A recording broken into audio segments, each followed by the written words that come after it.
O futuro ministro-chefe da Casa Civil, Onyx Lorenzoni, disse que o governo do presidente eleito Jair Bolsonaro vai ter 22 ministérios. Ele confirmou ainda que o Ministério do Trabalho vai deixar de existir.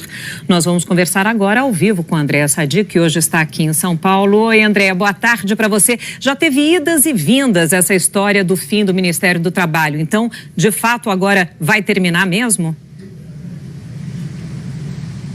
Oi, Sandra, boa tarde para você, boa tarde a todos. O Ministério vai, mas não as suas funções, porque elas serão incorporadas a outras 3 pastas. As pastas da Justiça, da Cidadania e também a pasta da Economia. Essas informações foram confirmadas hoje pelo futuro ministro da Casa Civil, Onyx Lorenzoni, em uma entrevista para a Rádio Gaúcha, que é do grupo RBS. Vamos ouvir o que ele disse.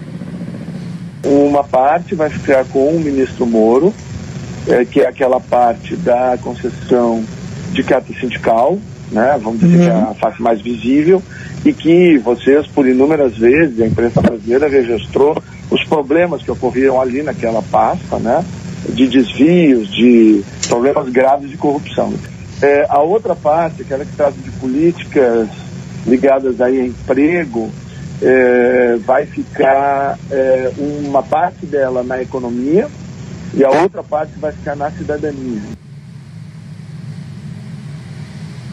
Bom, Sandra, como você disse aí no estúdio, de fato, essa pasta já teve, o destino dessa pasta já teve idas e vindas. Bolsonaro chegou a dizer que ia, sim, extinguir essa pasta, depois recuou ali em 13 de novembro, disse que ia manter o status de ministério e hoje, por fim, o Onyx Lorenzoni confirmou que ela não vai existir no futuro governo do presidente eleito. Para essa semana, ainda falta definir o futuro ministro ou ministra do Meio Ambiente. E também, a partir de amanhã, Bolsonaro ele vai começar a se reunir com as bancadas parlamentares, principalmente da Câmara dos Deputados. Também é uma informação do futuro ministro da Casa Civil. Ele disse que o governo do Bolsonaro ele quer conversar ali, inaugurar uma nova forma de fazer política e que nessa nova fórmula não vai ter troca de cargos, o famoso toma lá, dá cá. Vamos aguardar. Sandra, com você aí no estúdio. Ok, Andréa, muito obrigada pelas suas informações. O Ministério Público quer que o ex-ministro de governos do PT, Antônio Palocci, pague uma multa de 20 milhões de dólares para continuar em prisão domiciliar. Nós vamos agora direto a Curitiba falar com Dulcinea Novaes, que tem as informações. Dulcinea, boa tarde para você. Boa tarde, Sandra. Boa tarde a todos. Na decisão que permitiu que Palocci saísse, cumprisse prisão domiciliar, o juiz Danilo Pereira Júnior considerou que os 37 milhões que Palocci já tem bloqueados pela Justiça bastavam para que ele fizesse ou pudesse sair da cadeia. Isso porque o acordo de colaboração assinado com a Polícia Federal tinha essa previsão. Mas, segundo o Ministério Público Federal, essa cláusula foi vetada pelo TRF-4. Portanto, quando homologou a delação do ex-ministro. De acordo com os procuradores, para permanecer na prisão domiciliar, Palocci tem que pagar 20 milhões de dólares, ou seja, cerca de 68 milhões de reais em valores corrigidos, além dos 37 milhões que ele já tem bloqueados. O juiz ainda não respondeu ao pedido do Ministério Público Federal. Palocci foi condenado a 9 anos e 10 dias de prisão em regime semiaberto. Ele deixou a prisão na quinta-feira da semana passada, mas ainda responde a mais 2 processos da Lava Jato aqui em Curitiba. Nós entramos em contato com a defesa do ex-ministro, mas até o momento não obtivemos resposta. Ok, Dulcinea Novaes, muito obrigada pelas suas informações. Novas revelações apontam mais indícios contra o governador do Rio de Janeiro, Luiz Fernando Pezão. Ele foi preso na semana passada, suspeito de manter um esquema de corrupção. A reportagem é de Fabiano Andrade. Nesta planilha apreendida pela Polícia Federal, os nomes Pezão, Bigfoot e Pezone aparecem ao lado de valores que somam mais de 2 milhões e 200 mil reais. Segundo o Ministério Público Federal, os apelidos se referem ao governador preso do Rio de Janeiro, Luiz Fernando Pezão. A planilha, de acordo com a PF, foi feita pelo doleiro Álvaro Novis, delator da Lava Jato. Ele disse na delação que entregou dinheiro para Luiz Carlos Vidal Barroso, o Luizinho, assessor de Pezão e que também está preso. O doleiro gravou uma conversa telefônica entre um funcionário da corretora de valores dele e Luizinho. Nós temos novidades aí e temos que conversar. O chefe também queria bater um papo com você. Marcar uma reunião com o chefe aqui? Aonde, cara? Barra. Na Barra? É, seria para conversar, pra gente esquematizar isso. Ah, entendi, aquela reunião daquele projeto, eu entendi. Mas aonde na Barra, Márcia? Eu te dou o endereço direitinho, pode ser na nossa corretora lá. A conversa foi no fim de julho de 2014, durante a campanha de Pezão ao governo do Rio.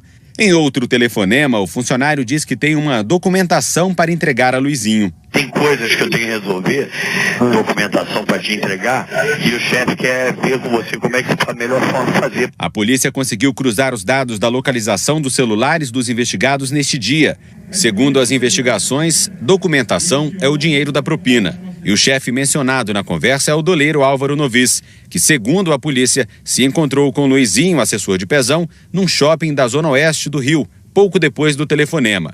Para os investigadores, foi neste encontro que eles combinaram a entrega de 3 milhões de reais para Luizinho.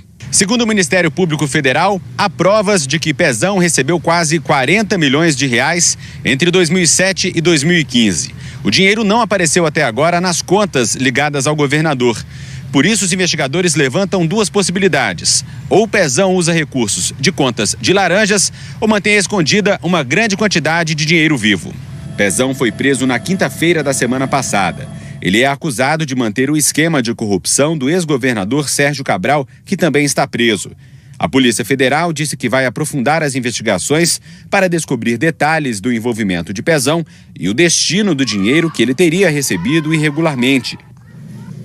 A Polícia Federal teve acesso a vídeos e áudios sobre o esquema de corrupção no sistema prisional de Roraima.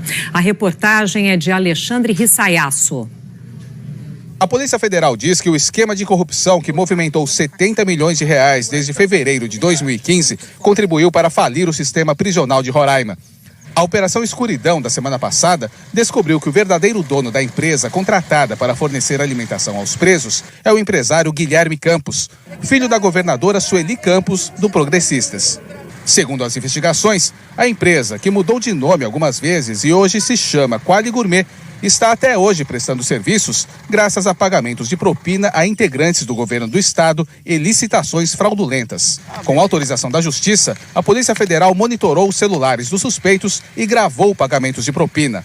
Em outubro do ano passado, Clóvis de Castro Machado, funcionário da Quali Gourmet, telefonou para o então secretário de Justiça, Coronel Ronan Marinho. Comandante, estou num carro aqui nesse portão da entrada. Eu vou sair aí, aqui na frente. Tá bom. O pagamento foi gravado. Ronan Marinho, responsável pelo sistema prisional, saiu do prédio, deu um sinal para Clóvis, que está nesse carro prata. Depois de pegar uma mochila vazia, ele foi até o carro de Clóvis. Os dois foram para um outro ponto da cidade. Quando o carro parou, o secretário desceu com a mochila nas costas e foi embora. Segundo a Polícia Federal, os pagamentos de propina eram sempre feitos em dinheiro.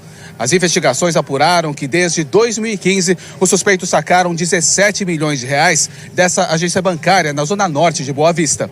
A operação da PF prendeu 11 pessoas. 9 delas, inclusive Ronan, que também é chefe da Casa Militar, estão presas no comando de policiamento da capital. É ele quem aparece nessas imagens, caminhando e fazendo alongamento. Lá também está preso outro ex-secretário de Justiça, Josué dos Santos Filho, e Renan Pacheco, que se elegeu deputado estadual nas últimas eleições. A esposa dele, Simone de Oliveira da Cruz, está em prisão domiciliar. Guilherme Campos foi preso em um condomínio em Brasília e está na carceragem da Polícia Federal. O maior presídio do estado está sob intervenção federal desde a última segunda-feira. Os presos comandavam crimes de dentro da cadeia, como atentados contra prédios públicos, assassinatos e tráfico de drogas. A Quali Gourmet disse que vai demonstrar nos autos que não houve superfaturamento. A defesa de Guilherme Campos disse que ele não está envolvido na organização criminosa.